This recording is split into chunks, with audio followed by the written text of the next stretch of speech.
Thank you, Mr. Chairman. I first want to start out, I have this whole list of questions that I was wanting to ask the witnesses, but I first want to address some of the idiocy of those who are in this committee who actually were making statements that couldn't be further from the truth. We hear all the time, and Mr. Hamilton, I have to agree with you tremendously on what you're talking about with regards to opportunist. And I also want to thank you for finally doing what we and most of us in this committee has done, which is recognizing that China is an adversary, not an actual competitor. So let me just address a few things. Let's talk about opportunism.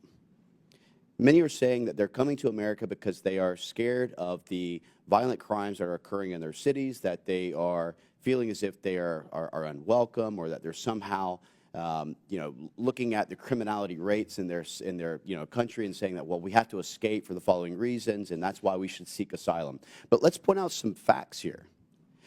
We had, just by the CBP's leaked document of October 23, they said we have 6,386 Afghanis, 3,153 Egyptians, 659 Iranians, 123 Iraqis, 185 Jordanians, 164 Lebanese, 24,000 Chinese, 15,594 Mauritanians, 1,613 Pakistanis, 538 Syrians, 30,830 Turkish, 13,624 Uzbek, 139 from Yemen.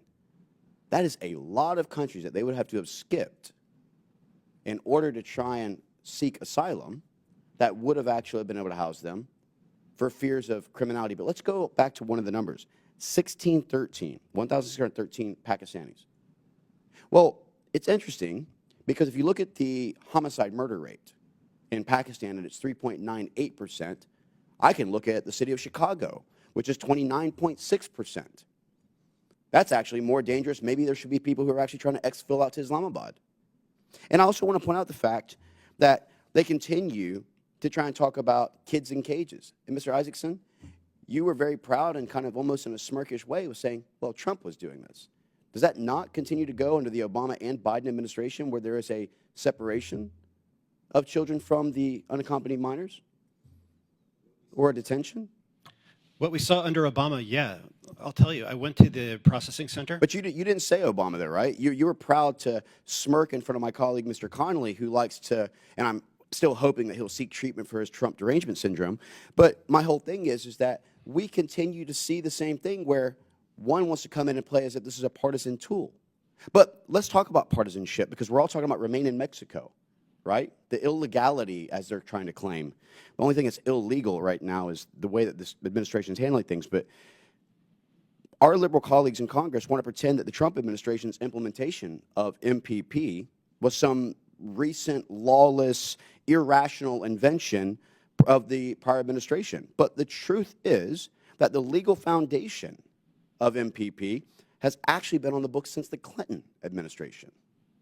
Mr. Hamilton, you've dealt with the legalities of this. Could you speak to the fact of whether or not that is a true or incorrect statement?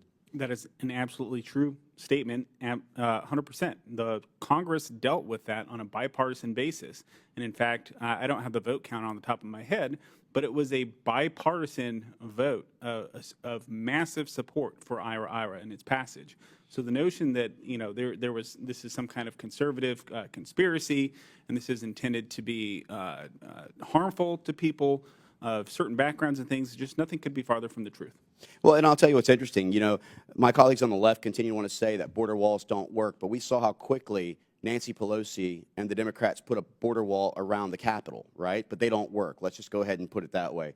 Secretary Wolf, you've been taking hits left and right because you actually believe in keeping our nation secure.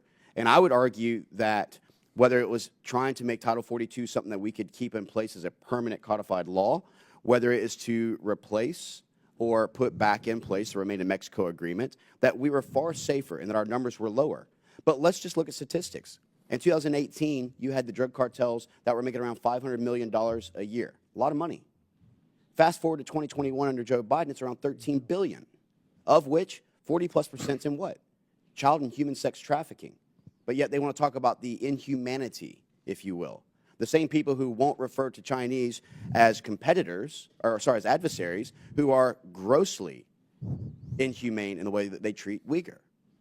So it's just funny to me that we continue to hear this partisan rhetoric and nonsense from the people who want to say, well, we're shipping people illegally to the sanctuary cities. Well, isn't that exactly what you were asking for? Didn't you say that we are a sanctuary city that's welcoming? Which law? They want to say that was illegal to transport them. No, it was illegal when they came here. And I'll say one more thing. We are, in fact, a nation of immigrants, a nation of legal migration.